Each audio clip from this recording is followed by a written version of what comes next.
Let's talk some Texas recruiting. And, the dust, it hasn't even settled yet on the Horns' #1 recruiting class in 2025, but we don't waste time here on the On3 Recruits channel. In this video, we're going to figure out how Texas can do it again. How can they finish with the #1 class in America in 2026? Well, I got Justin Wells from Inside Texas.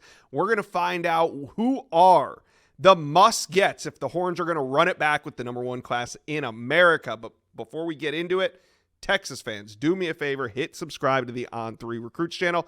This is the best recruiting channel on all of YouTube. So jump on board, hit subscribe. All right, let's bring in Justin Wells, Inside Texas. And we talked before this. You gave me a couple names of, hey, Josh, these aren't must-gets per se. I mean, there's obviously a formula of how you get to #1, and it could come at a number of ways. But we know if Texas can land, say, 4 of the 5 of these 5, then they have a really good shot at finishing #1 overall again. So, Justin, let's hit on these names, starting with offensive tackle John Turntine. We've already been talking about him on this channel for almost a year already, but now his recruitment is coming into focus. Who do you think Texas's top competition is here?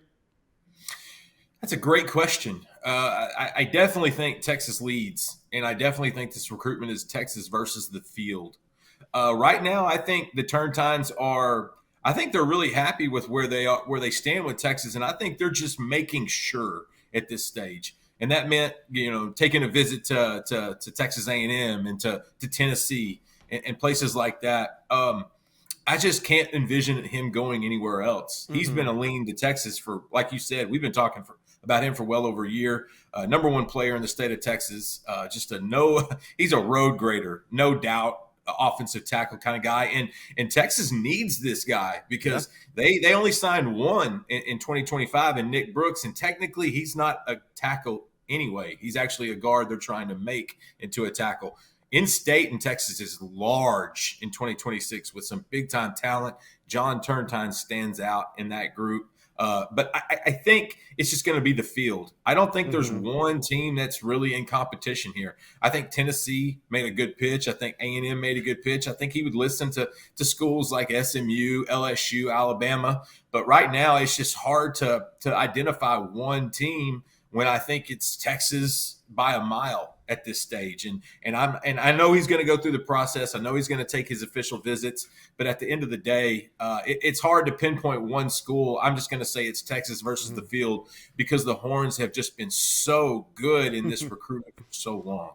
Texas fans will love to hear that. All right, let's go from Fort Worth over to Lucas, Texas. That's where wide receiver Jaylen Lott is. Early rankings, but he's already ranked as the #6 player at his position. How much of a priority has Lott been to the Longhorns? He is a major priority, but not at wide receiver. Jaylen Lott is a cornerback. Now, Jaylen Lott plays wide receiver in high school, and he does it pretty well. And his father, James Lott, was a former football player and track star at University of Texas in the early 80s. So he's grown up around the burnt orange. But this is a kid, when you see him on the other side of the field, you can find 24 receivers in recruiting. You can find 2 corners that are real and legit, technically sound, and that's Jaylen Lott. And so this is going to be one of those recruitments. It's similar to Turntine. I think he's Texas to lose at this stage. I think he absolutely loves the idea of playing for PK and Terry Joseph on the defensive side of the ball. He's actually at Frisco Panther Creek now. He transferred recently, and he's over at Panther Creek. And let me tell you something, like this kid is he's dynamic. He's also great on the track. That's somebody we're going to actually go see pretty soon at Inside Texas. He just came back from his junior day and had an absolute fantastic time. He got to spend time in the corner room with Terry Joseph. Really got to interact with the other team, other players. A lot of recruits were there, but also a lot of the team were helping out with that junior day that time. So he got to ask a lot of questions. This is another one that's kind of similar to Turntine. I think it's been Texas for a while, obviously because of his family's connection, but just because they've done such a good job building around him. LSU is going to push. Texas A&M is trying to get him back on campus. That'll be tough. Alabama likes him. Florida likes him. Ole Miss likes him. There's a lot of schools in the mix for Jaylen Lott. I think he's going to wind up being one of the top 5, top 10 guys in state in 2026. But right now, he's like Turntine. I think Jaylen Lott is Texas to lose. They absolutely love him at corner. He's a great athlete. but he's going to be a cornerback at the next level. Yeah, phenomenal athlete. Now let's head back to the trenches. Offensive tackle Felix Ojo, top 50 player in there at number 47 out of Mansfield, Texas. What's the latest on his recruitment? Okay, that's the other 5-star offensive tackle in DFW.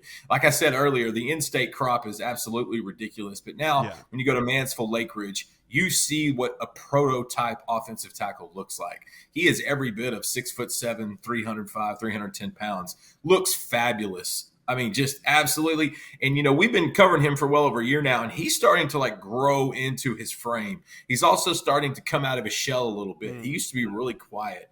Now Felix has got some confidence. He did a lot of fun stuff and during the All-Star games weekends and things of that sort. And so he's been a camp hero as well. He was at Texas a couple weeks ago. I think the Horns are in a great spot there. I think this one's long. There's a long time to go with this one.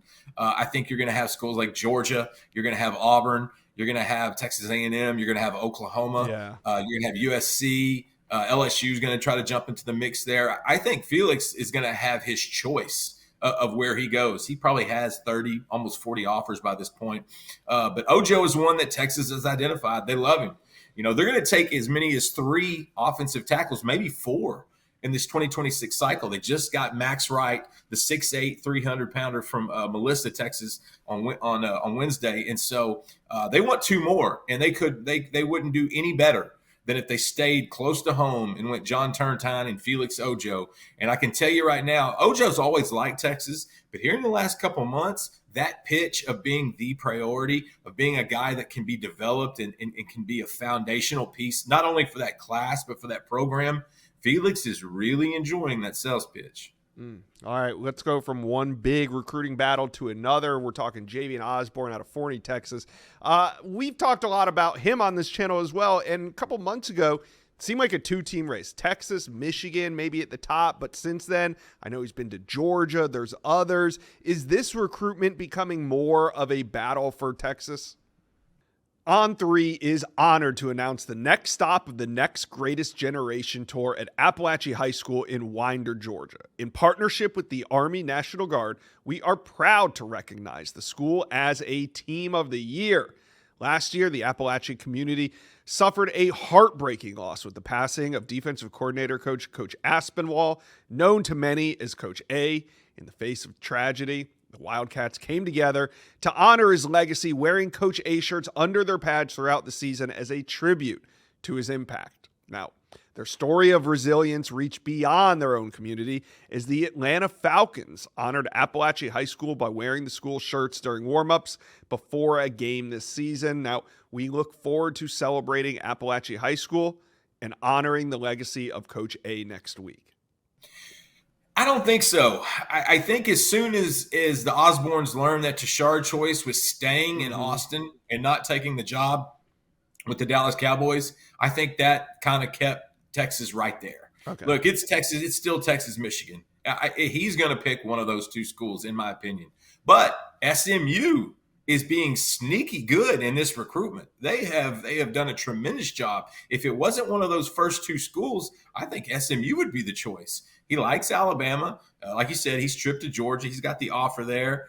There's a few other schools that have been pushing, but when you talk to Javian, I've known this kid almost 2 years now. When you talk to him and his family, he just absolutely loves Texas and Tashard Choice, and he really, really likes Michigan and what they're building up there in Ann Arbor for good reason. They're coming off a national championship 2 years ago, and so I still think it's going to come down to Texas, Michigan.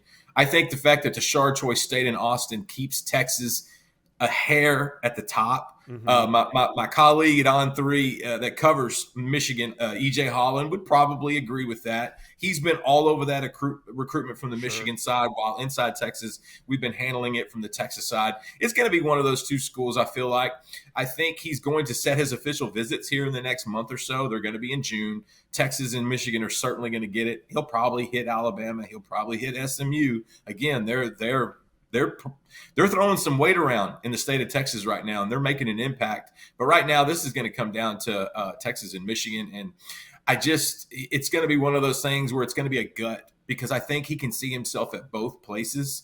But the fact that Tashard Choice is staying in Austin, the fact that the NFL has been clamoring for his services really, really touches base with the Osbornes. And I think that's why it keeps Texas up in that recruitment by about a hair over the Wolverines. All right, last but not least, it's a big one. Defensive lineman Jaimeon Winfield. He's 6'4", 290 out of Richardson, Texas. And this is a monster in the middle. Where do you think the Horns stand for him? I think this guy is about to shoot up the rankings. As a matter of fact, born and raised in Mississippi, moved to Richardson recently. Texas jumped in this recruitment around October of last year. Kenny Baker reached out and started building. This is a guy, it's important not just because he's an interior defensive lineman with great size and great athleticism. It's also the need. Texas, they just signed the number one class. They're going to try to replicate that in the 2026 cycle. Jaimeon Winfield is a guy that's going to help you do that. I really do think he's going to shoot up the recruiting rankings. Right now, he's already a take.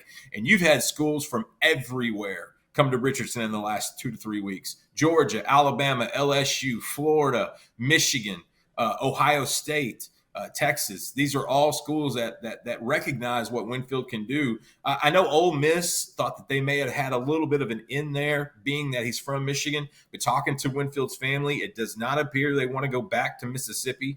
They moved for a reason, so I don't think Oxford's going to be in the cards. Right now, I love where Texas sits just because this is so new to Jaimeon. Like, I don't think he's not really used to all this attention yet. It's kind of bombarded him. But the one constant is Kenny Baker being cool and being consistent and being very just getting to know the guys, just getting to learn them. And so this is a guy that, Kenny Baker's coming off a class of getting Justice Terry and Josiah Sharma and Myron Charles, all three that are probably going to contribute within a year or two at Texas. They need to replicate that if they want this number one class again. They don't have to sign the number one lineman or number two lineman again like they did Terry, but they're going to have to, hover around the top. I think Jaimeon Winfield is a top 50, top 60 type talent in the country. And right now, it's so new to him. There's not really a leader. He's just trying to gather as much info as he can right now. But, man, Texas, they did a tremendous job getting in there early, and I think that's what's going to benefit them in the long run. All right, Texas fans, I want you to do me a favor right now. You see the 5 names right here. Now, this is a good indicator on whether or not Texas is going to repeat with the number one class in America. So drop me a number. How many of these 5 do you think ultimately end up signing with Texas? Let us know.